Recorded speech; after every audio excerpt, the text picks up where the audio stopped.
Welcome to the Kick Sugar Coach podcast. Join me each week as I interview experts who will share the science of sugar, sugar addiction, and different approaches to recovery. We hope to empower you with the information and inspiration, insights, and strategies you need to break up with sugar and fall in love with healthy whole foods so you can prevent and reverse chronic disease, lose weight, boost your mood and energy. Feel free to go to my website for details on my coaching programs and to access free resources, kicksugarcoach.com. Welcome, everybody, to a special interview today with Dr. Joan Ifland. I'm going to make a very quick little introduction. I'm imagining that if you're on my podcast, you're on my YouTube channel, you know who Dr. Joan Ifland is. She's the author of a couple of books, one of which is the world's first and only textbook at this point on the topic of food addiction and food addiction, the science, the research around it. It is gobsmacking how much science she's pulled together to validate the reality of the addictive properties of refined carbohydrates, and that there are evidence of other whole foods potentially also having some capacity to activate, the reward pathways. Today, what we're going to talk about is, as you may know, that Nova is an organization that came out with, trying to help us understand, what is the difference between, what do we mean when we talk about whole foods versus processed versus also ultra processed? And as they've been trying to sort of come up with those definitions to try and create some international consensus, their definition is being taken up by other organizations that are using that definition for other purposes. So, for example, right now, as we're conducting this interview, the food addiction recovery world is in conversation with each other. Experts are in conversation with each other about how do we define food addiction? And how do we help that definition be so science-based and evidence-based that the DSM and the doctors and governments and stuff can't help but have it be included included in medical mainstream understanding that this is as bona fide a condition as any other in the DSM. It requires a diagnosis and it requires treatment. That saying that people are overweight because they're overeating and they're under exercising is garbage. That might be true on rare occasion, but for the most part, we're caught up in a food culture malfunction that is predicated upon the reality that certain foods are addictive, and that we need to wake up to this reality, because leaving people to fight on their own with willpower is wrong. We don't make people do that with any other substances of use and abuse, addictive substances of use and abuse. So today, Dr. Ifland and I are going to be talking about that. So this was her passion, is to sort of coming today to the table to talk a bit about this classification of ultra-processed foods and how we have to be really careful about what we mean by that, especially in the context of addiction recovery. So welcome, Dr. Ifland. Thank you so much for having me, Florence. I appreciate being here. I appreciate all the work you've done.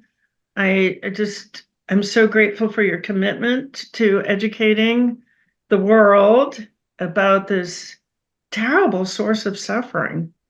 Terrible source of suffering. Yeah. Absolutely. So why don't we kick this conversation off by you helping us to understand, what did Nova say about ultra-processed foods? Like, what is their definition? Okay. So Nova is a system of food classification coming out of the University of Sao Paulo in Brazil. And oh my gosh, you talk about good-hearted people. These are good-hearted people.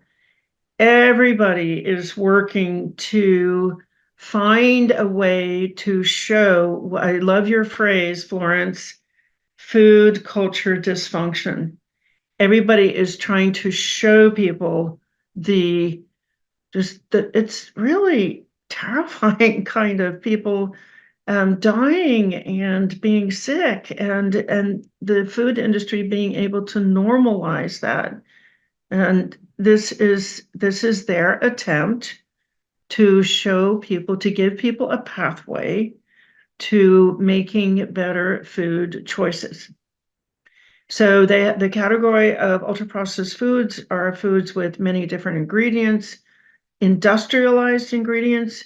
In other words, plants typically, but sometimes meats that have been so processed that they are really not food anymore. And then there are all these kinds of additives to preserve and stabilize and so on.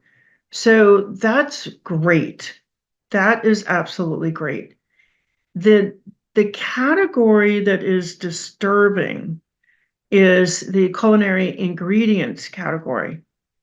And these include sugar and flour. And what the Nova team did is that they observed that people who eat more ultra-processed foods are sicker. People who make foods at home are less sick. And so they came to a conclusion. This is a correlational study. How sick are you? How much processed foods are you eating? You take two streams of data and you see that they're behaving similarly or not similarly. Here's where we go off the rails is they have established causation from between these two streams of data. And on the surface, you're like, oh, of course, ultra-processed foods would cause more disease. Because look, people who eat more processed foods, they're sicker. People who make foods at home, they're less sick. But I think there's a different explanation for that finding. And that is, in the United States, 44% of the country is obese. And that comes with a dramatic reduction in mobility and capabilities, physical capabilities. Like obese people have lost the ability to lift something over their heads, to raise their arms, to carry groceries home, to walk up steps, to bend. And all of those motions are required to make foods at home. So I think that one other possibility here is that as people have gotten further down the road of loss of control of their food, and they're having consequences like obesity, like joint pain, like fatigue, like brain fog, like confusion, like depression, they are no longer capable of making foods at home. And so you see less and less of making foods at home and more disease. So you would naturally think, now, do ultra-processed foods cause disease? Totally. We just have a great new study linking ultra-processed foods to 32 diseases. That's a recent study. It's clear, absolutely clear. But here's where we really have the opportunity to discuss.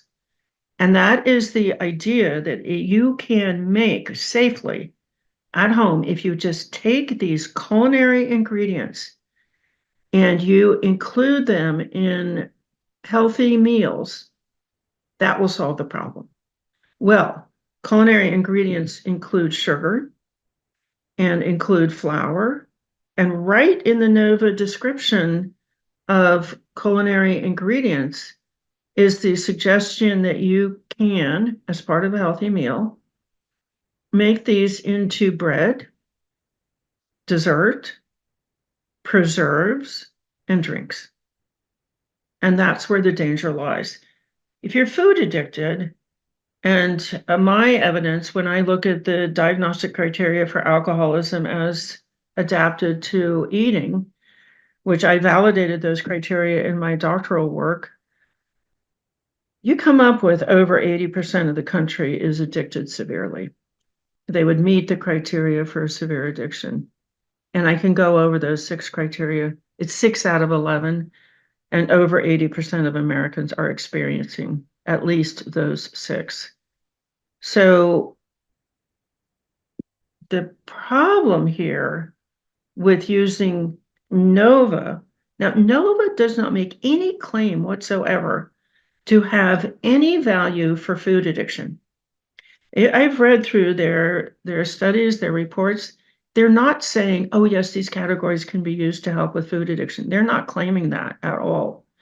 But the newspapers, the media, by focusing on saying, oh, ultra processed foods are the problem, ultra processed foods are the problem. And then you go into the research and you say, oh, they're saying you can make these things at home and they're okay. That's the danger. Got it. Got it. So, right. So what they're saying is that when you purchase it commercially, those exact same ingredients, if they're in a commercial product, are a problem. But if you integrate it into as a balanced, moderate, healthy, balanced meal at home, that they're not problematic. And we know that in a severe addiction, it's very easy to trigger a flood of cravings in the midbrain. So this is what a severe addiction is. It's a sensitive set of craving pathways. And in the case of processed foods, all four of the major craving pathways have been sensitized: dopamine and serotonin and cannabinoid and opioid by different processed foods. And so the, the degree of need to protect that brain from triggering, from reminders, from stimulation, from smells, from cueing, from prompts, is much greater than somebody who either doesn't have the addiction or has it mildly or moderately. So if you have a severe addiction, you have to go, the protocol calls for protecting that brain from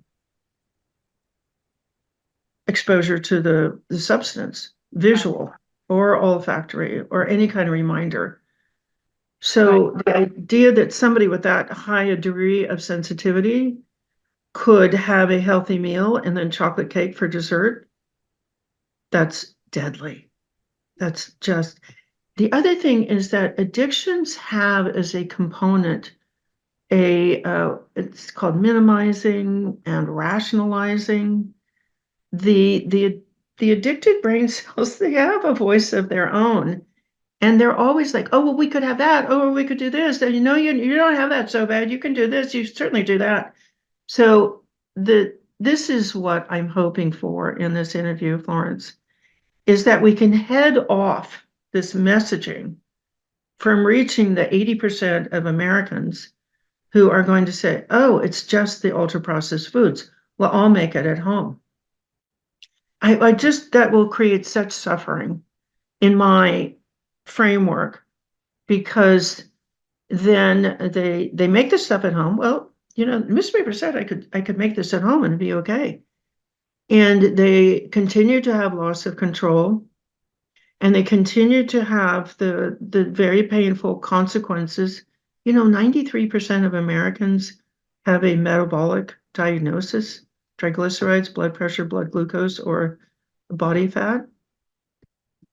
So you think you're trying really hard. Okay, I'm giving up processed foods, ultra processed foods. I'm going to make it at home, and nothing changes. So once again, what people internalize about that is, I'm a failure. Everybody else is making this stuff at home because the newspaper said they could do that, but I can't. I'm a failure. And that is so painful. It's internalized self-stigmatization.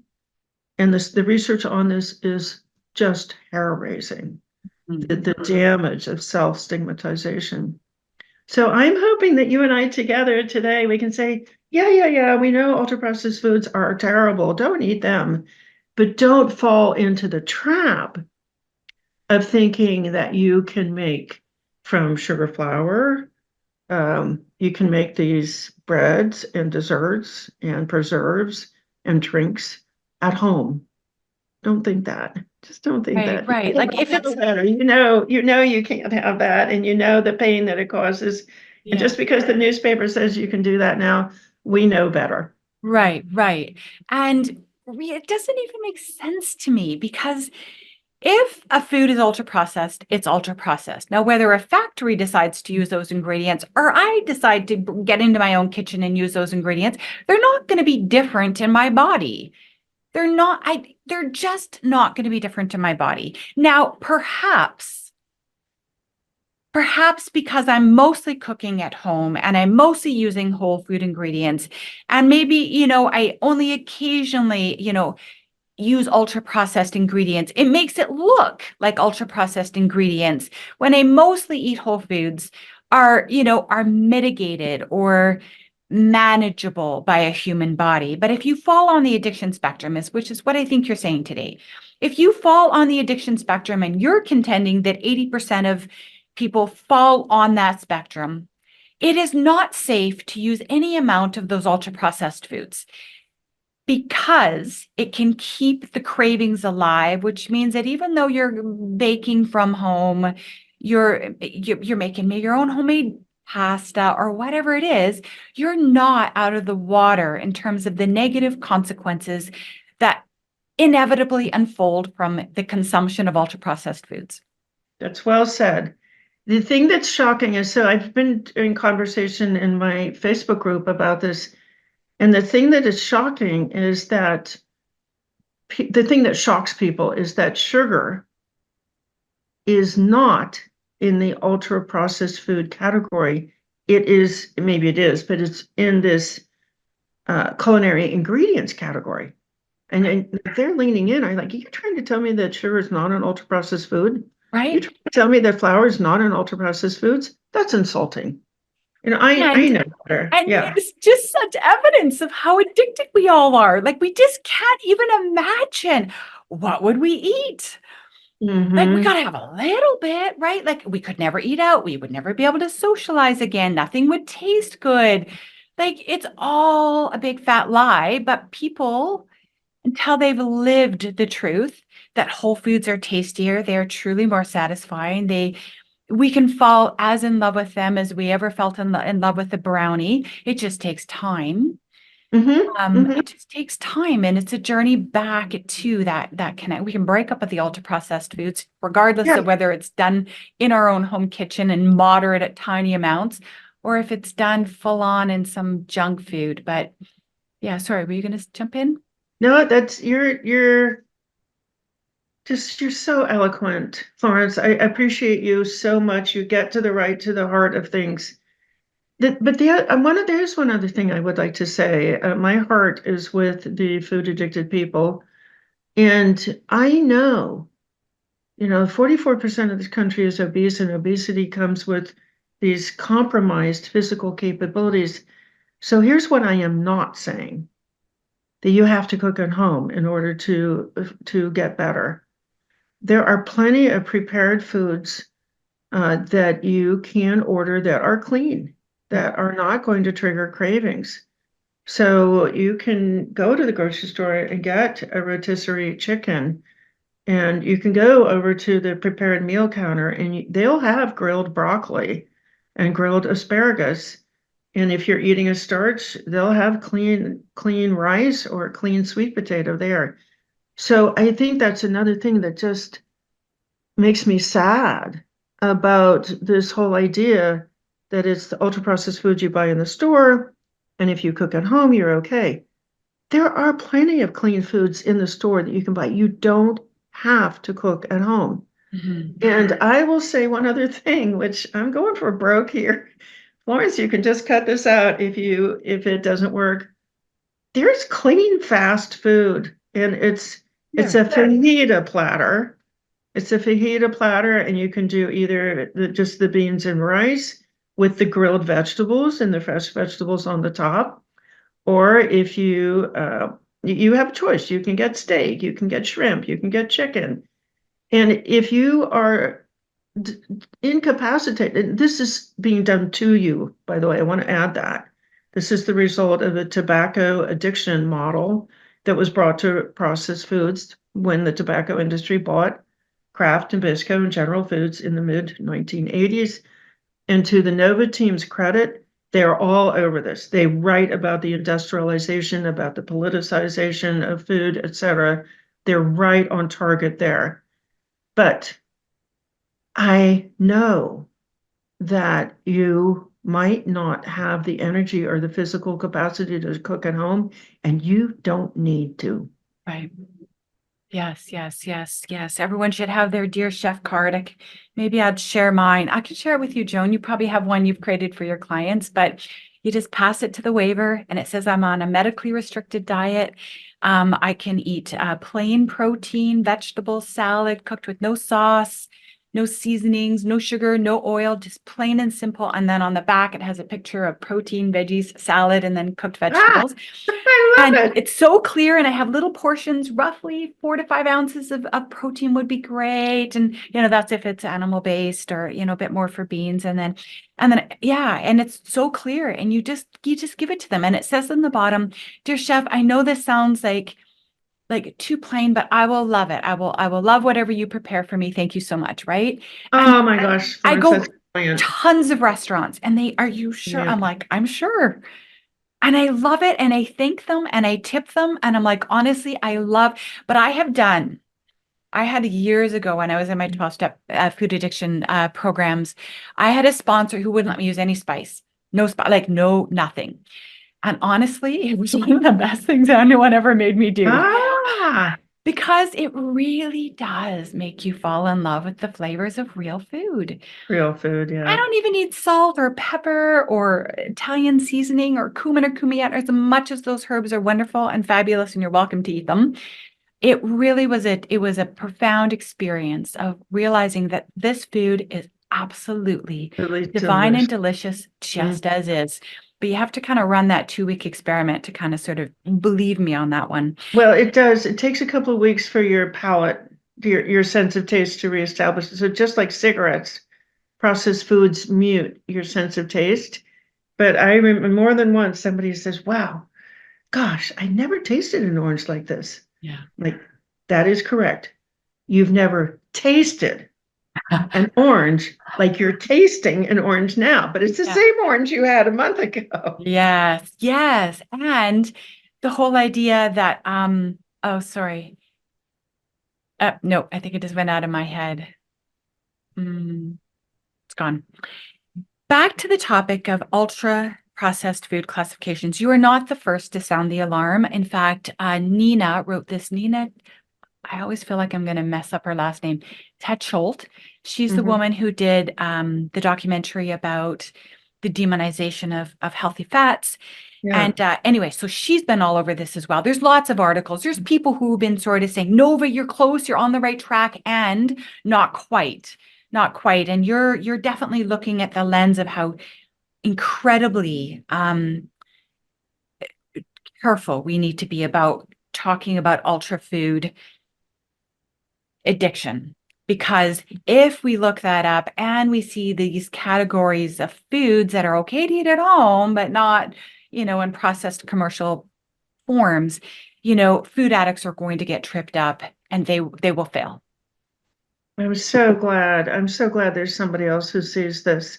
Oh, And yes. yeah, I think, just from my conversations in my Facebook group, that people, you know,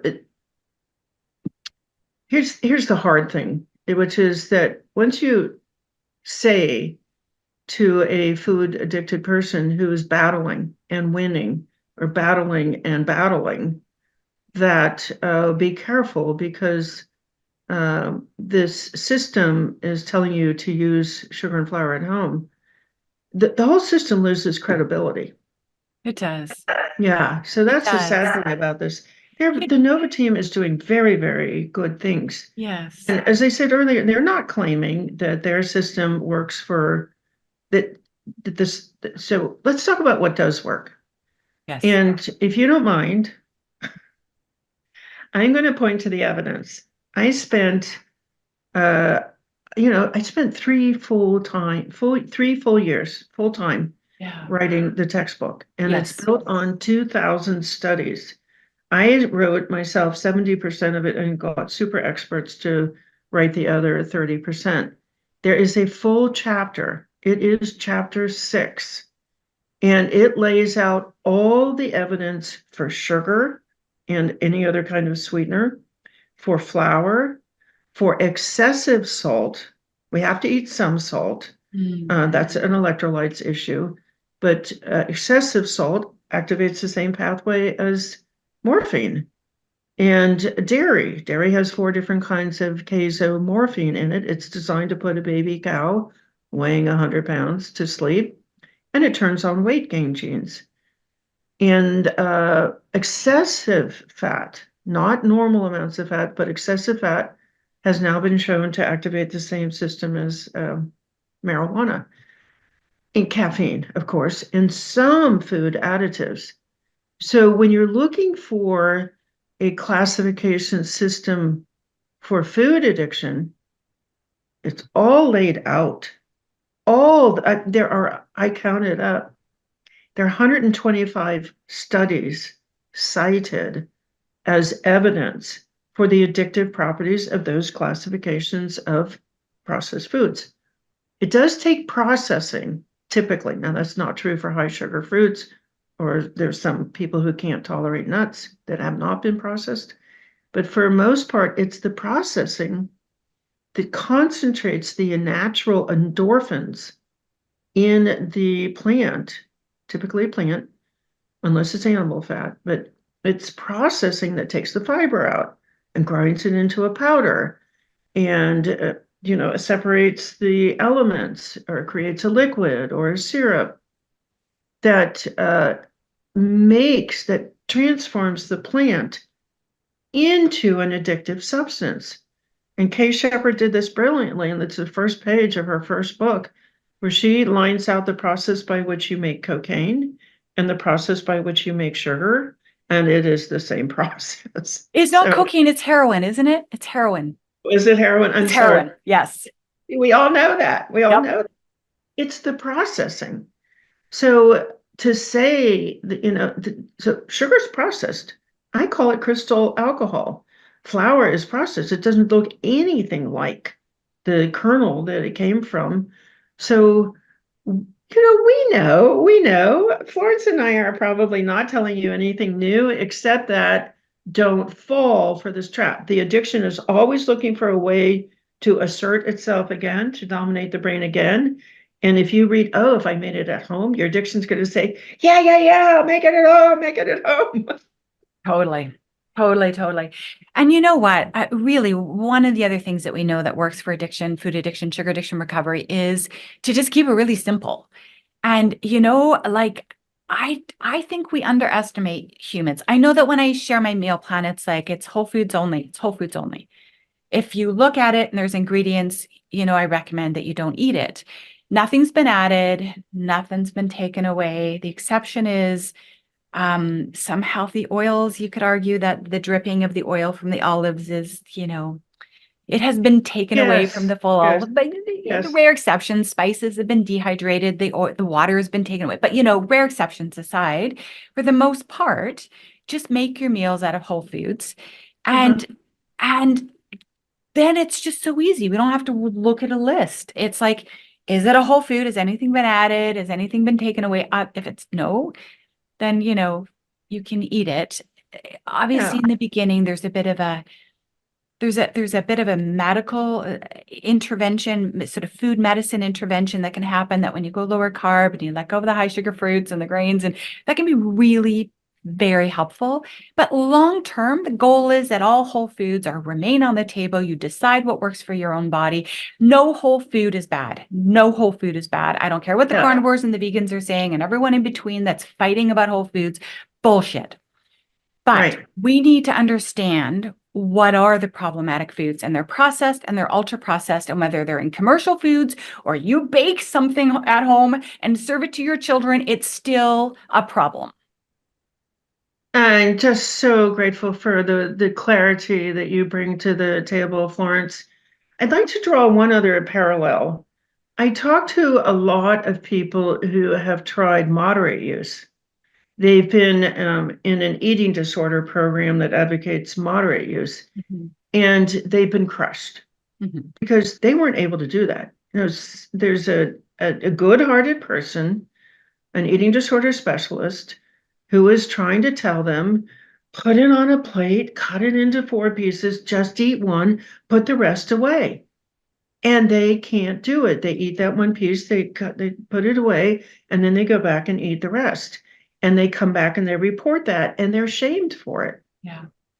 So I do want to point out, I had a shock last week. I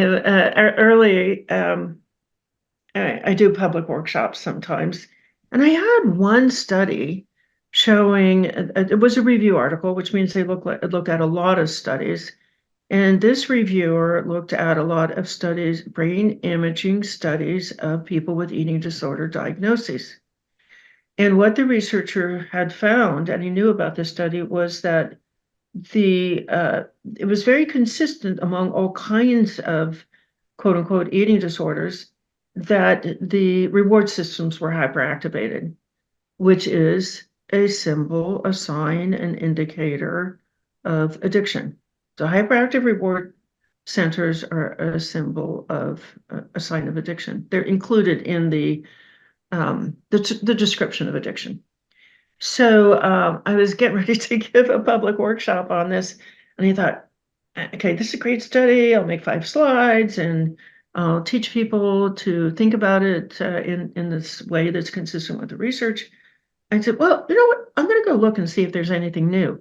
Boom, there it was. 17 new studies showing in eating disorder diagnosed people these hyperactive reward systems. So when somebody comes to me and says, "Oh, I was a failure at moderation. I can't do that," I'm like, well, it could be because as this research shows that you have these hyperactive reward centers, and that abstinence. When you think about, say you're a person who's tried the moderation route and it didn't work. In a way, what the Nova system is suggesting is a kind of moderation. Mhm. Oh, you could handle this in small, and they do say, they're not saying make a meal out of that cake. Mhm. There's a part of a healthy meal, which we can't do. We Mhm. can't. An alcoholic cannot have a glass of wine as a part of a healthy meal Mhm. if they want to not be struggling with alcohol. Mhm. So I just wanted to point that out. This is another, kind of looks like asserting that moderation would work. And we know, a lot of us know. Right. And so many people use it. It's such a good point. There's 2 points I want to make. Is that so many people identify that they have an eating disorder. They've got that far. They know something's not right about my relationship with food. I'm either restricting, dieting, or binging, or obsessing, or something, or fussing. I've got an eating disorder. That can be clear. But what might not be clear to them is whether or not there's an underlying food addiction aspect of this, that if that's in play, start there, right? Start there, get Well said. abstinent, and see what's left over in terms of emotional eating aspects that also might need treatment that is different and over and above abstinence, which I think most of us discover is needed. Oh my gosh. So well said, Florence. It's so well said. But the second thing I really want to say too is this whole, I'm always wondering, all these good people over there in Brazil trying to help the world to understand what is safe to eat. Like, how can I protect my health and my children's health and reverse, chronic disease that's tied to the way that I eat. I wonder if part of that idea of a little bit at home comes from who wants to turn down a mom's baking, a grandmother's baking. There's so much love and memories tied up with the way that women have for decades now, maybe, I don't know how many, maybe more than 100 years, I don't know, have tied up food, baking, processed foods, these drug foods that make us feel good when we eat them, with love. And it just breaks our heart to imagine that I can't have my mom's this at Christmas. It just seems so impossible to think of breaking up with ultra processed foods, even if our mom made it as a special treat. Yeah, I think we're developing another approach to this whole question of abstinence, which is to build really powerful skills at recovery, at resilience. And I would say to somebody, if that's what's stopping you from attempting abstinence, attempting a clean food plan, because at the holidays, someone you love is going to offer you a processed food. Oh, there are skill sets around that, and you don't have to go through that by yourself. And you can have a skill set where you work with your beloved person beforehand. You can have a skill set where you just like, this is my decision. I'm putting my hand on my heart, and you say, I've got great recovery skills. I've got great resilience skills. I am going to choose between having this experience or not. I am powerful in this situation. And, that's something else I think that we're not going to talk about today, which is how important it is to be powerful. The cat is out of the hat, out of the hat. I don't know what the expression is, but I think I'll tag on to that because this is new for me too, Joan. It's so interesting that you're saying that because there is an entire movement, a harm reduction approach to all addictions. It's coming, it's here. And a lot of it comes out of Maya Slavich's work. Her books are brilliant. And she was the one that was really advocating for harm reduction approach. Stop doing the black and white all or nothing because people feel like their reducing isn't worth anything and that it's not a valid part of the recovery journey. And she says it is. And she was right? It totally is. Send me that link. I'd be very interested in connecting on that. Oh my gosh, Joan. Skills. If you have skills, you have flexibility and latitude, and just couldn't agree more. Hey, I am done. I am done trying to conform to somebody else's definition of abstinence. Okay. I was in a group for 8 years where your total value was ascribed by how clean you were, and I'm not doing that anymore. That's so interesting. So interesting. So let me get her name right because her book is called Unbroken Brain, a revolutionary new way of approaching addiction, I believe. She's an author and a journalist, and her name is Maya, Maia. I always say that I worry I say this wrong. Slavic, SZALAVITZ.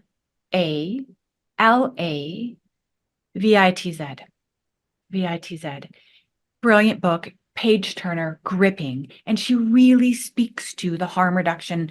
And it has spawned, harm reduction approaches everywhere, every addiction you can think of. I personally fully abstain. My definition of abstinence is no sugar, no flour, no sweeteners, no alcohol, no processed foods. My food is so freaking simple. For now, at this point, that's my definition. But I do build into my program that people can do a weekly exception, 24 hours pre-planned. And if that helps you stay on the path, yes. Oh my God, it's better than being in the ditch, right? Whatever helps you. Yeah. But I will say, like Florence is saying, don't try this without skill building, and don't try it, and don't hear me say, oh, now Joan says I can eat whatever. No, I'm not saying that at all. Right. Build the skills, get in a good recovery community, get people around you. Don't try to just jump off the cliff by yourself. If you can't make a successful exception, you can't make an exception yet. Yes. And if you keep slipping, that's part of the journey. But yeah, there might come a time when you can make a rational exception and move on with your day and your life, right? Awesome. If you guys can do that, that's great. Maybe I can do that one day. I don't even want to. But if you don't need to, and so the only time you would do this, it would be if you're thinking, you're thinking about that holiday and like, no, I'm not going to do this because I'm not going to disappoint my beloved friend, my beloved person. If that's what's holding you back, dang, get going. Right. You can be in a group, you can be in Florence's group or one of my groups, and you can be supported in you deciding for yourself what works for you. Totally. Yeah. Lawrence, I'm just so excited about this now on many different levels. Can I just make one suggestion? Yeah. If you if you hear of someone advocating this position that the NOVA system applies to food addiction, please push back. Please Oh, yeah. just just contact that person and say, did you know Right. that Nova advocates using sugar and flour at home to make bread, preserves, drinks, and desserts? And that Mhm. is a direct quote from a 2018 publication by Carlos Montero. Just check it out with him. What I hear is that you're suggesting that if I use these at home, when you say that the NOVA system applies to food addiction, you are agreeing that using these substances at home as part of a nutritious meal is okay. It's And okay. please stop doing that. Right. Yes. Until that definition changes, it just seems confusing, I imagine, for people walking the path of Oh, addiction gosh. recovery to hear that we're calling it ultra processed food addiction, but the definition of ultra processed includes moderation of refined carbohydrates if used moderately at home. But So it'd be thank you. curious. Let's push back. Let's get the truth out there. If you see a Yeah. reporter in a Yeah. media outlet, if you see somebody else espousing this, Well, really, it just doesn't even, please. Joan, it doesn't even, Dr. Evelyn, it does not even need to be in the context of food addiction recovery. No human being should be left with the idea that an ultra processed refined carbohydrate is safe to consume in any amount on any day ever. It is never going to be safe. Yes. So I'm going to give you an example. I saw an article where the reporter was going through inch by inch, showing the reader how to identify ultra processed foods in the grocery store. And of course, they weren't talking about the bags of sugar on the baking aisle or the bags of flour on the baking It's aisle. insanity. And you would just write into that reporter and say, the NOVA system, did you know that the NOVA system excludes these highly craving, highly refined carbohydrates? And they just so the next time you do an article about ultra processed foods, please remind people that eating them as part of a nutritious meal at home doesn't work either. Yes. So Yes. push Join back. us. Please join us in this. Like, yes. And there's so many of us that are starting to push back against this definition. And maybe Nova will hear us. Because right now Mhm. they're taking the lead on this. And there's good reasons, I imagine, for them thinking it's okay to have a little bit of baking at home. But they're wrong. They're wrong. And not just for people who are food addicted. They just haven't taken that next step of recognizing that we're all terrified of breaking up with refined carbohydrates. We're just terrified of it.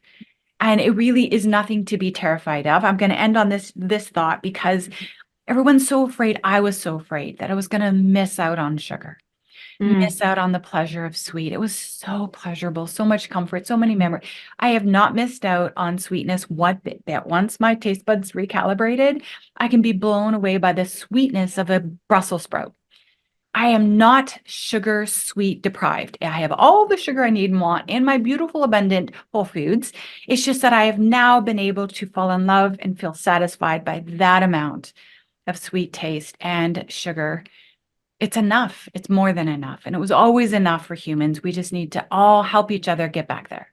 Yeah, there's nothing like a really sensitive sense of taste Yeah. and being able to taste that huge cornucopia of tastes out there, which processed foods blunt that. Thanks, Florence. Thank you, Dr. Iflin. I'm on the bandwagon. I will get this aired right away. And I invite everyone who's listening to this to jump on this bandwagon with us. And maybe we should all start writing letters to NOAA. Get them, because if they could change that definition, we're safe again with that, with that term. But until then, it could be confusing. And I appreciate your Yeah, comment today. Thanks for your yeah. time. Okay. Thanks, Florence. Thanks everybody for tuning in. Bye.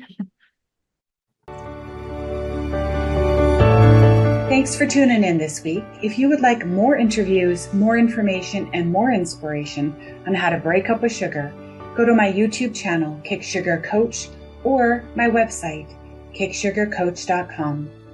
See you next week.